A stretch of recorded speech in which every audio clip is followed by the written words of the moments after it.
왜냐면은 그 틀렸던 이유 그대로가 이제 그 내가 놓쳤던 그 한 줄, 그 두 줄의 그 논리 과정이 그대로 수능 킬러에 나왔거든요. 보면서 사실 굉장히 반가웠어요.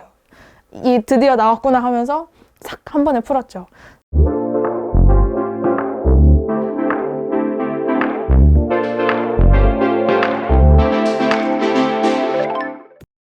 안녕하세요. 저는 중앙대학교 약학대학 약학부 2학번에 정시 전형으로 입학하게 된 임서연입니다.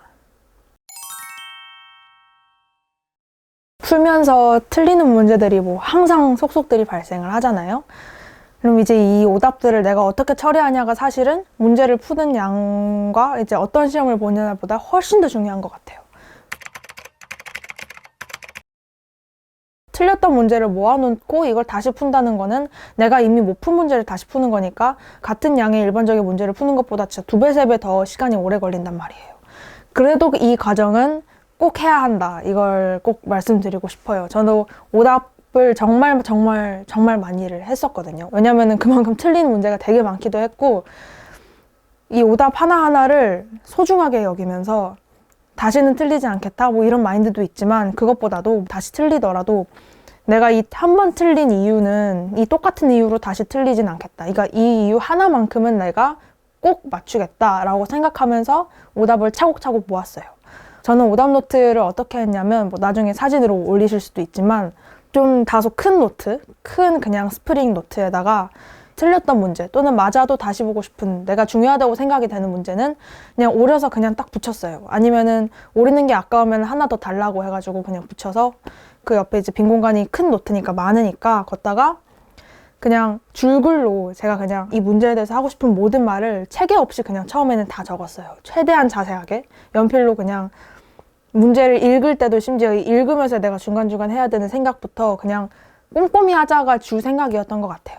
이 문제 해결 방법, 이때 잊지 않아야 할 팁 이런 거를 이제 따로 막 양식이 있는 오답 노트도 있는데, 저는 그냥 그건 하기 싫어서 제가 딱 해보고 싶어서 그냥 큰 노트에다가 처음엔 주저리 적는 걸로 오답 노트를 시작을 했어요. 근데 그러면서 어느 부분이 더 중요하고 어느 부분을 좀 덜 중요하게 적어도 되는지가, 그것도 이제 적으면서 경험상 나오더라고요. 그리고 항상 또 겹치는 부분이 꼭 있더라고요. 오답 노트를, 이 수많은 오답을 다 모아서 정리를 하다 보면 물론 시간은 무지하게 오래 걸려요. 한 문제당 한 30-40분 걸리더라고요. 최대한 자세하게 이제 오답을 해야 되니까. 그러다 보면 푸는 시간이 진짜 많으면 5배까지 걸리긴 하는데, 그 과정을 다 겪으면서 수많은 오답을 이제 시간을 딱 잡고 하다 보면 틀린 이유가 똑같은 경우가 생각보다 굉장히 많아요. 다양한 이유로 틀리기도 하지만 그걸 조금씩 리스트를 만들어서 내가 틀린 이유를 딱 적어 나가다 보면 너무나도 똑같은 이유로, 이 하나의 이유로 수많은 문제를 틀리고 있는 게 보였어요. 이 이유를 찾으면은 오답 노트의 목적이 달성이 된 거죠. 이걸 찾으려고 오답을 열심히 푸는 거고.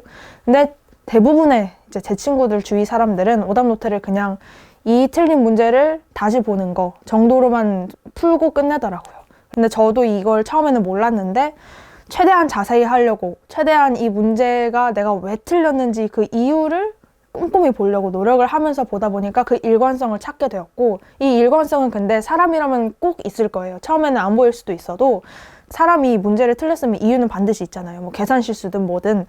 근데 그 이유에 집중을 하면서, 그 문제를 맞추는 거에 집중하지 않고 이유에 집중을 하면서 풀다 보면 그 이유는 사람이라면 꼭 한 가지 또는 이렇게 일관적인 이유가 나올 거예요. 그러니까 그거는 여러 문제들을 오답을 하면 꼭 나올 거고, 그걸 찾는 게 오답 노트의 포인트라고 생각을 해요.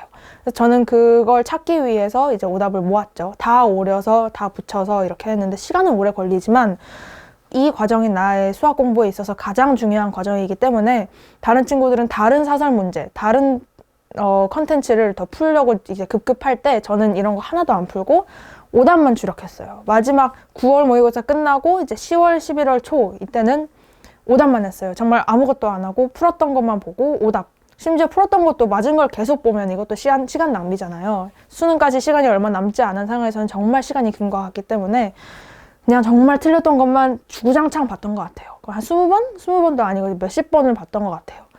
근데 이게 정말 큰 도움이 됐어요.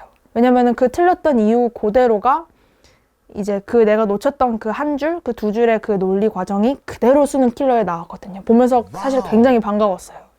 이 드디어 나왔구나 하면서 싹 한 번에 풀었죠.